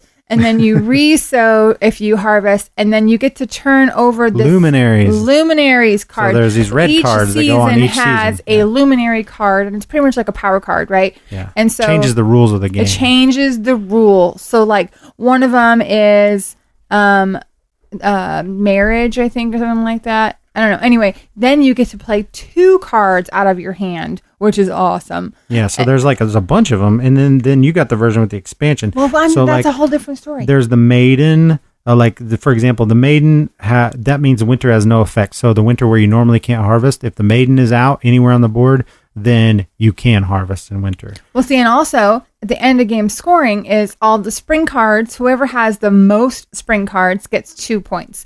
Whoever has the most winter card loses 2 points. Whoever has the most cards all together gets 4 points. Mm-hmm. And then you play until someone reaches 17 total. And so there's one card in there where if you have the most winter points, you get 2 extra points instead of losing 2 extra points. So anyway, LaToya and Steve and I, Catherine taught us the game, which is so thankful because I didn't understand it at all. Weirdly enough, this was like a game that she kickstarted. That only reason she did was because she likes the Decemberists. They're like her favorite band. This was not a game I would look at and go, Catherine would like this game, but because card games are not usually her jam. It wouldn't have been a game I would have looked at and thought I would have liked either. It's a really cool game. It is a really fun card game. Like, it is so fun. And so, Toya and I and Steven played it like 2 times, like right in a row. We were just boom, boom, let's play it some more. And then we went and had lunch and we came back, we played it again. And then it was time to do some drawings, some free giveaways for the con. And I ended up winning it. And then I won a whole different version than what we played. I won the Kickstarter version that has extra cards in it, extra hocus pocus thingies in it, and it's so much fun. Yep, like it's a there's great even a special Kickstarter game a Kickstarter card in there that isn't even in the rule book. Like we had to look it up on it's Google to only find out what it online, meant. Yeah, Like- you got a book of variants, like a hardback book that's in there of like variants of different ways that you can play it, and use that deck to play different kind of games and stuff. It is a really cool little package. It's a fun game. Like I was just happy you won a game that you liked. yes, you know what I mean? me too. I was super excited that was the only thing I won. Toya won like Cat Flux or some shit like that, or no, Exploding Kittens, I think. And I was like, oh god. Yeah, I'm glad I won this one. Oh, I take that back. I won the rock paper scissors contest. Is that how you got it? No, not this one. The other game. What'd you win in that one? Oh, you won Sorcerer of the Sea. I did. Which was awesome because it's a game that I actually liked, that I used to have, but back when I used to actually get rid of games, I had gotten rid of it in a trade or something, and now we got another copy of it. Yeah, So that's a totally great won game. it. So anyway, Illimat, it's so much fun. I recommend it, and I was actually able to teach Ben a game. Yeah. I taught Ben a game, which We've was played crazy. this game like 5 times since we got it. So. It's just that like for me, I'm at my desk all day, and I use my brain all day, and and we've heard these I know, but excuses like before. this game it's still fun, but you don't have to overthink things, but it's still a really fun There's game. a lot of randomness to it, but there's also some strategy to it. There's more strategy than you'd think for as random as it kind of is. It's just it's just a card game. That's all it is. It's just a card game. It's better, but it's like, to me, it's more of a gamer's version of like just playing like spades or something, Yeah. There's more to it than There that. is, There's there more is. thinking. It's really fun. I like it a lot. It's a fun. It's easy for me And to you play can after get it on work. Amazon. I think it's like $40, but It's you can so pick fun. it up. It's a really good game. So anyway, that's my So review that's of Illimat. So we did all our that leads us to the point where we're doing our giveaways. We gave away over $1,500 worth of games. We gave away some big jobbies. We gave away Mechs versus Minions. We gave away let's see, Concordia with the expansion. We gave away I gave away a version of or a copy of Steamworks, which is an underrated worker placement game. We gave away a copy of Viticulture with the Tuscany expansion. We gave away a copy. Those are really big games. Oh, I mean, we had dozens of games. A lot of them got donated. Some of them we bought ourselves. Gave away a version of TAC. We all picked our favorite game and then bought it to give away. And then we had a bunch of publishers give us stuff, and Metagames worked with us and gave us some stuff, to give away. But I think being that there was only a little over 100 people there, and we had 20 plus games to give away, you had a really good chance to win something, and a lot of people walked away with some really good games. So you had a pretty good chance of winning a game that was worth more than your ticket cost. So that was pretty cool. And I know that the lady that I was talking about earlier, they came up and said hi. She won a game. Oh, great. They won. What did she win? It was something that they had. Well, obviously, because it was a play and win. It was something that they had played. I don't remember what it was. But anyway, I know she did walk away with a game, which was good. That's great. Hopefully, it was one that she enjoyed, because they seemed to be kind of. Her and her husband seemed to be kind of discerning, because like they would take away some games and bring it back and be like, "What do you think?" And they'd be like, "It was all right." Like number 9, and I was like, well, of course, they ended up with the version of number 9 that was missing a 4. And I was like, Rick, did you know this is missing a 4? He's like, yeah. And I was like, well, you just sent it out there anyway? I was like, it doesn't really work if you're missing numbers. But yeah, so I stuck that one, because we had 3 or 4 copies of it, of number 9. That was one of the big ones that everybody was playing. So I stuck that one under the table and just didn't put it back on the shelf, because she's like, you're missing a 4 in here, right? I was like, no, I didn't know. But I think that's what they won. They won a version with all the numbers in it. Well, so that's good. Hopefully they like it better now after they play it. I think that's what they won, but I don't remember for sure. So did the play and wins and all that jazz, and all just that the door jazz. prizes, and basically called to close the con and packed up all the shit, which was actually way easier. There was more people helping to tear down, and it was way easier to take it all down than it was to set it up. I'll have to say that. And we were out, and Vaughn got interviewed on local TV, and I mean, he did a fantastic job. He pointed out our little signs that we had. You had little meeples with little signs. We had little signs, and that was the thing they focused on. They got all the information wrong. Okay. Your 18th annual? No. What was it? It was 18th annual. Was it 18? Yes, it was 18. I thought it was like 28. No, but anyway, it was yeah. 18. I don't even remember. But basically, there was some serious case of fake news happening. So if you ever wondered how much research your local news does on a story that they do, the answer, if you live in Springfield, Missouri, is zero research that they do. Like, they were nice enough to come out, which was amazing. And they interviewed, they took some footage and whatnot. And then we all watched it with anticipation that night. And Vaughn fell on the sword and went and got interviewed, and it was amazing. I mean, he did a great job. But what they focused on, he's like, when I was giving this interview, this was the part that I was like, well, this sounds dumb. But he's like, but if I stop now, it'll sound worse. So I'll just keep going and get on. He's like, and the rest of it went fine. He's like, I promise you, the rest of the stuff that they didn't use went fine. But, then they said it was a gamer's paradise at the Oasis Inn and Convention Center, the 18th annual Moon City Convention. And we were like, shit, we just got legitimate. Except the problem was at the end of that, like that was already inaccurate and everything. But then at the end of the segment, they gave a website that was just, it was 417games.com, which our group is 417gamers.com, which we don't even have a website. We have a mooncitycon.com website. But there is no 417 Gamers website, but there is a 417 Games website, which directs you to an illegal Chinese gambling website. Oh, no. So that was bad. And so we had to contact them and get a retraction on that, and they corrected the story. But the part that aired and the part that's archived on their website is still the same because they can't change. They didn't change the video part. They should, but they didn't. But they did change the print version so it was pretty. It just proves the show you can always trust on the news. No, so it really did go to show like, well, they did very minimal research, and what it turns out that we think it's because there was like a beer, some sort of beer convention that was going on in Springfield that was the 18th annual, and I think they got them confused because they probably did a story on them too or something, and they got the years confused, But dang, anyway, we missed out on a beer convention? Yeah. There was a bunch of stuff going on that weekend.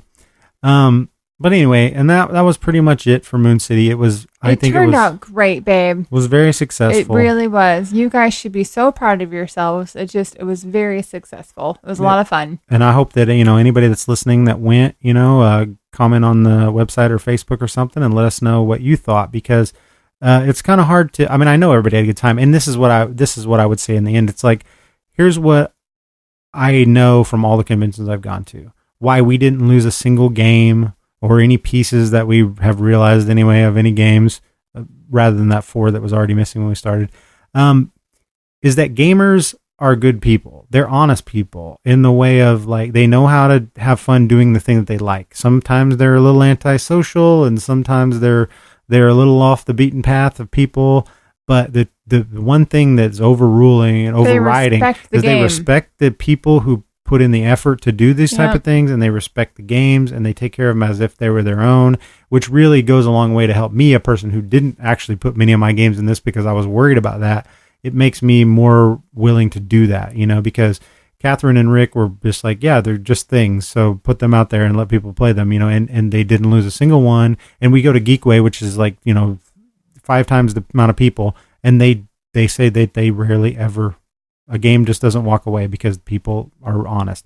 And so the convention is not made by the people that planned it, and it's made by a community of people who will come together and support you in this endeavor that you did. So I just want to say thank you to everybody who listens that came out, and hopefully we'll do it again next year. The planning is already in the works, so keep an ear out. You'll probably hear some terrible ads for it coming up soon. Can't wait. So that was Moon City Con, the wrap up. Now, we're going to move on to a brand new segment that we're going to do called the Meeple of Madness Music Minute. And we're going to feature a musical artist or two.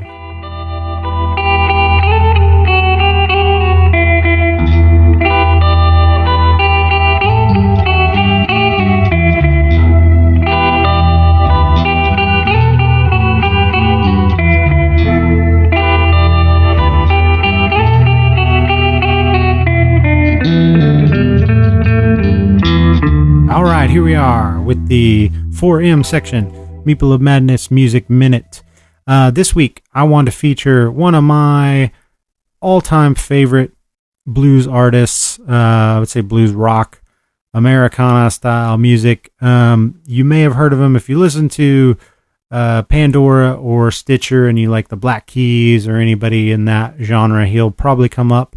But he has surprisingly not broken out. I thought when I first heard this guy, I was like, because rock is so kind of dead on the radio, but every once in a while a rock band will make it out, like the White Stripes or the Black Keys or somebody like that. This guy has all the talent. His name is Patrick Sweeney.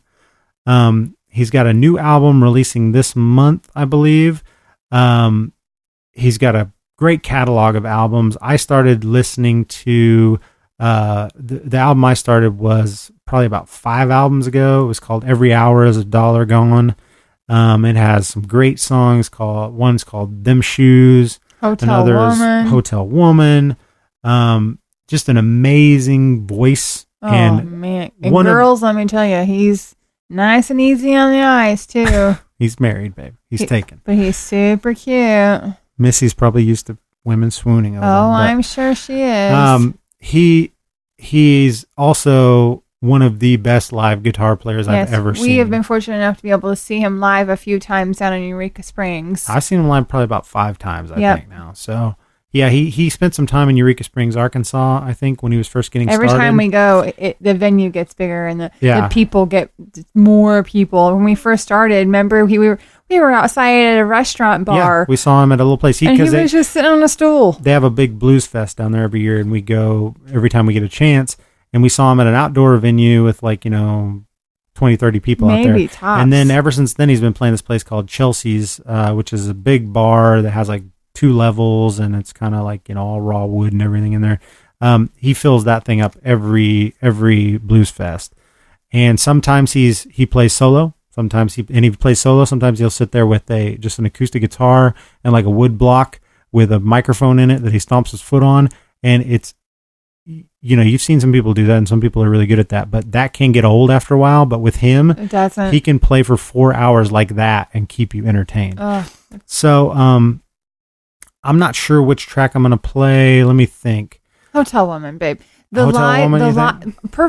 Whenever I introduce anyone to Patrick Sweeney, I always play the live version of Hotel Woman. That's what I always do. My version? No, not your version. I don't know another live version. His live version. I just usually play the He has album a live version of Hotel Woman that is amazing. It's so amazing. And someone even sneezes and he even says, bless you, in the middle of it. It shows his personality, and he does a little bit more of his blues singing in it. And every time I show this, and anytime anyone listens to it, they're usually hooked on Patrick Sweeney after that. He's one of those guys that's, his recordings are amazing, and he's got all this vintage guitars and vintage equipment. And now he's in Nashville. He's bounced around. I think he's from Ohio. His first, that Every Hour is $1 Gone, was produced by the lead singer of the Black Keys. So I think he's from there, but he's moved around and he settled in Nashville now. I was just there. I didn't even see him. And he plays all the time around town there. So if you go to Nashville, you'll probably, any night of the week, you'll see him if he's not on tour. But he's getting ready to release a new album. His last several albums are so awesome. But yeah, the Every Hour is $1 Gone and Hotel Woman are kind of the things that hooked me on him. So we'll play a little bit of Hotel Woman, and then we'll come back, and Lee is going to give you an artist that she really likes.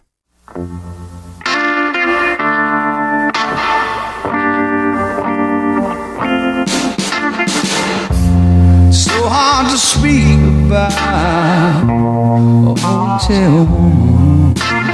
A man can take comfort when it's all alone.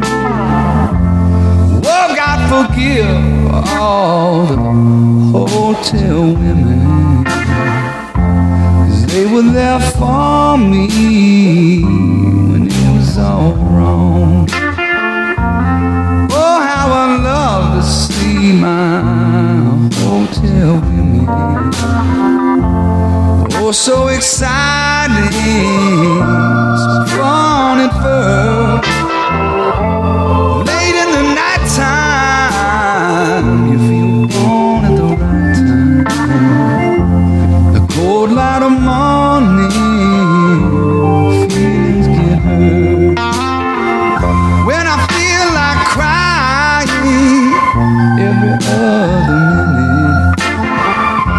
There comes a time when wine and liquor will flow.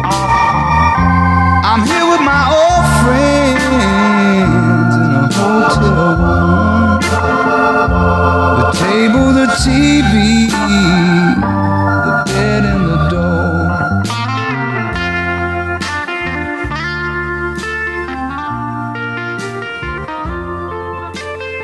So my artist that I'm going to start off with is Elle King. So I was first introduced to Elle King. Now, she's on the radio pretty regularly, right? I did not realize who she was whenever I was introduced to her. See, I heard about her as who she was before she was ever on the radio. Didn't even know. I had no idea. I don't remember how this happened. Like, Oh Darling, she does a cover of Oh Darling. It's her favorite. The Beatles song. The Beatles song, Oh Darling, and it is her favorite song. I was introduced to her just by that song. That's it. Holy shitballs. That song is, and then to watch her sing it, oh my God. No shoes on, no makeup on. Her hair is a mess. She's got holes in her jeans.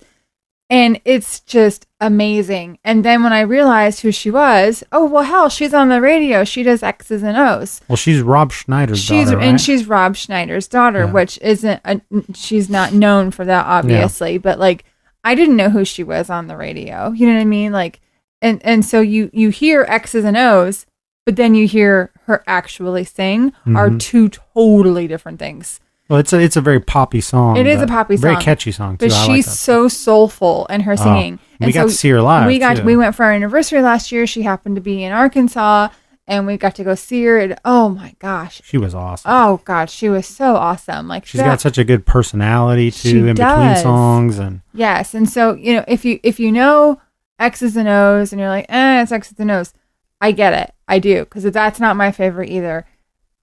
Play a clip of the Oh Darling whenever we pause and let them listen for a second or two. And guys, I'm telling you, you'll dig a little deeper into her, and she's fabulous. All right, so let's listen to a little bit of Oh Darling from Elle King, and then we'll be back with IRL.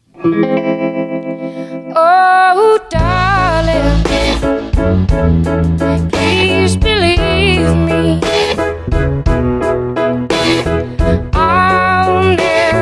Do you no harm?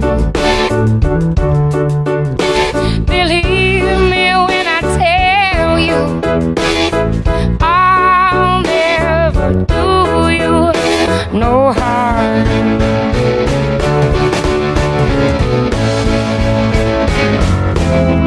Oh darling, if you leave me, I'll never make it alone. Believe me when I beg you, don't ever leave me alone.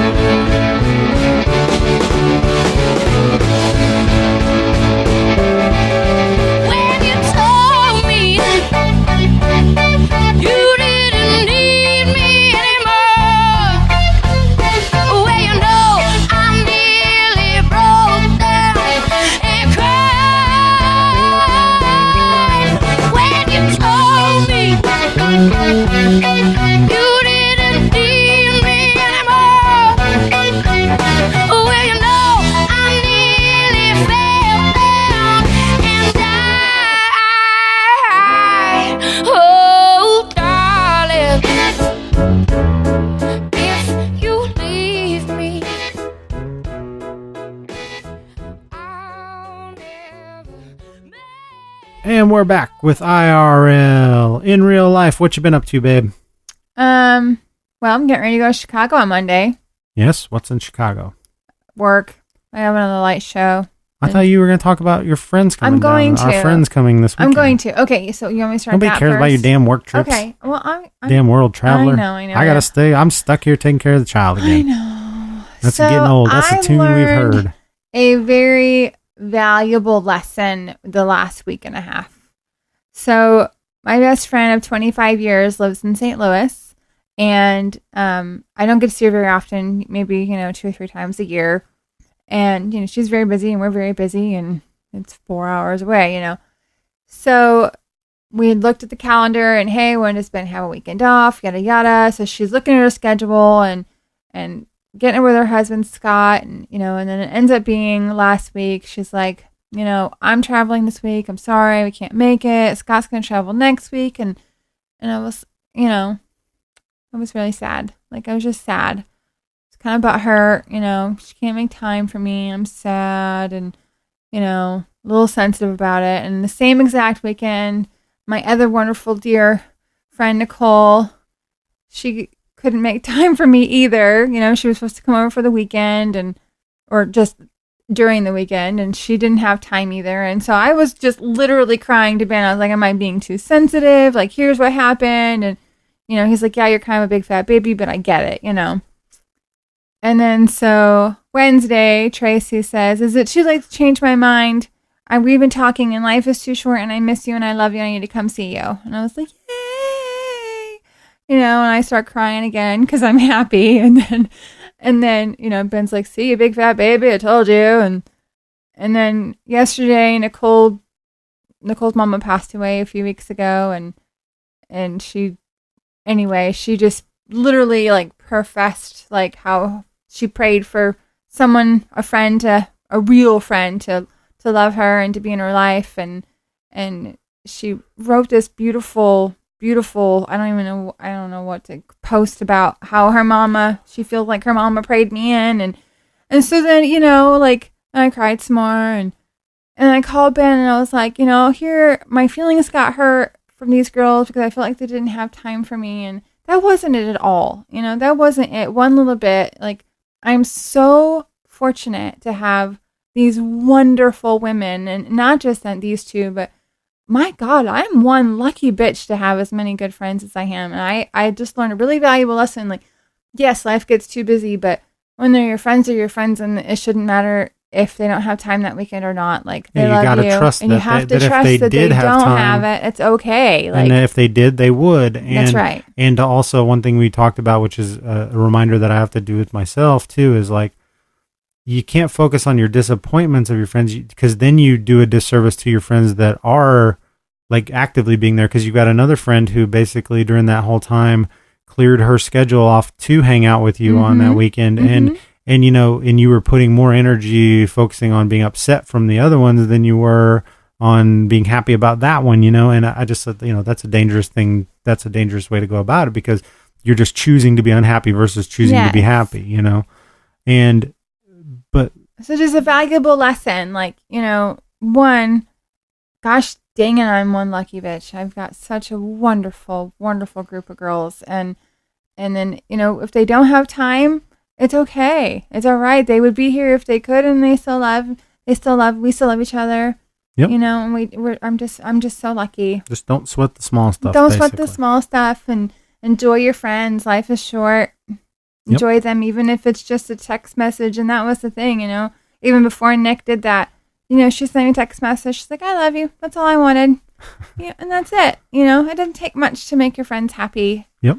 Just be there for them. Just be there for them. And let them know if you can't be there, just let them know that you're thinking about them. Yep. I think it's a very important thing. It is.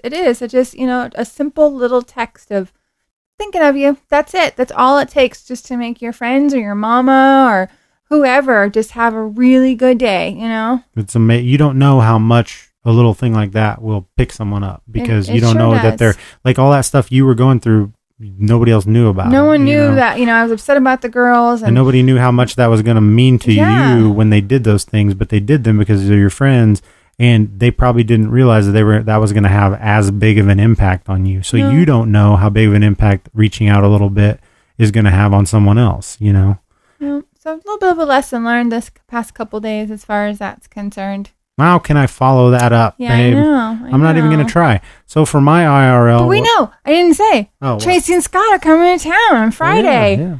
I'm so excited.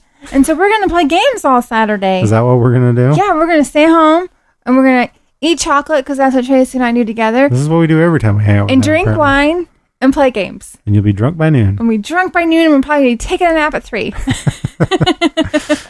I like it. Well, I'm not going to try to follow up that heartfelt thing. What I am going to do is something that we've been talking about that you don't even know about yet, is I'll take my IRL to give you the ability to win something in real life from us.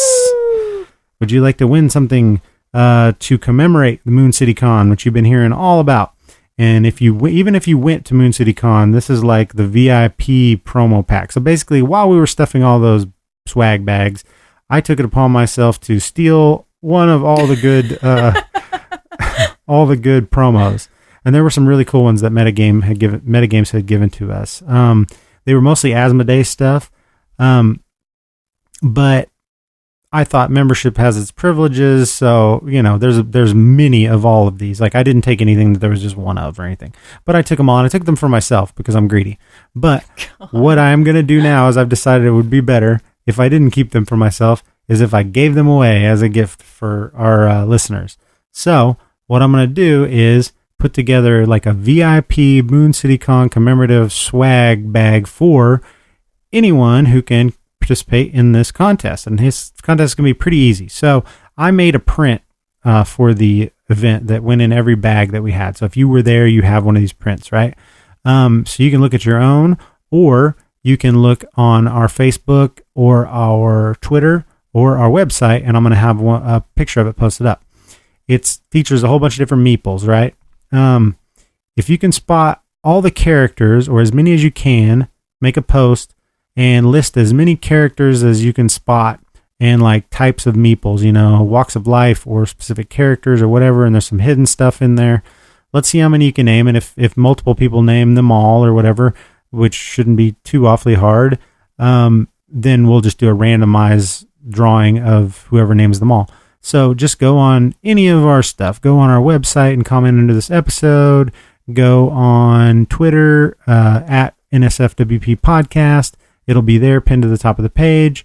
Or go to Facebook and it'll be pinned to the top of the page. Take a look at this art print. Look at all the meeples. List out all of them that you spot. And during the next episode, we will draw a winner. Woo! And you will get this VIP swag bag, which has stuff from Flick 'em Up, Mysterium, Dixit. Let's see what else is in there. All kinds of fun stuff. Tons of promos, and you'll get D20 that we put in every swag bag. You'll get one of those, and you never know, you might get a specific certain meeple that's been giving us trouble that I've been wanting to get rid of for a while. If I can wrangle this little bastard to get him in a... before we even started recording today. If I can get him in a bubble wrap envelope, then we're going to ship him off to you. So, speaking of which, here he comes. Look at there. Speak of the devil. Hey, buddy, you're about to make a trip. Did you know that? If anybody participates, don't let this scare you away from the competition, y'all. We're giving you away. But, yeah, I'm going to do what I like to call job security and send you through the postal service straight to someone else. Hey, what do you think about that? Climb up here. You climbing? So, you want to take a trip across the country? Maybe not even that far. Who knows?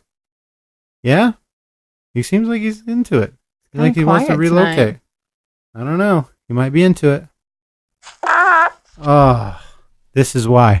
So if you open up your package, if you win this, and it's a little funky, hey, you know why. So check out all those things. And I guess we'll see you next week. God. Or next episode anyway. Yeah. It ain't going to be next week. I promise you that. Week. But it will be probably sooner than a month from now. We're going to try to get back on a little bit better schedule. Yes, so, absolutely. A lot of big games to talk about and a lot of games to play in the future. So come back next episode. We will talk about some such other things having to do with board games. What you got? You got something else? I was just going to say we're going to be 21 next time. That's right. We'll be legal drinking age. Legal drinking age. That's Absolutely. Exciting. We'll have to do some sort of theme around that or something. Okay. Food for thought. Okay. All right. So we'll see you next episode. Whiskey. There you go. More pecan whiskey. Down the hatch. Bye, everybody. Bye, everybody. Why am I waving? I don't know why you're waving, because you're a goddamn fool. Bye, everybody. Because you're fixing to really leave me. You're just going to okay, now you edit for 3 hours later. Peace out. Go to bed. Mofo. All right, shut up so I can do the outro. Oh, sorry. Thank you for listening to episode 20 of the Not Safe for Worker Placement podcast. If you want more of our nonsense, go to www.nsfwppodcast.com or check us out on Facebook and Twitter at NSFWP Podcast. Talk to you next episode.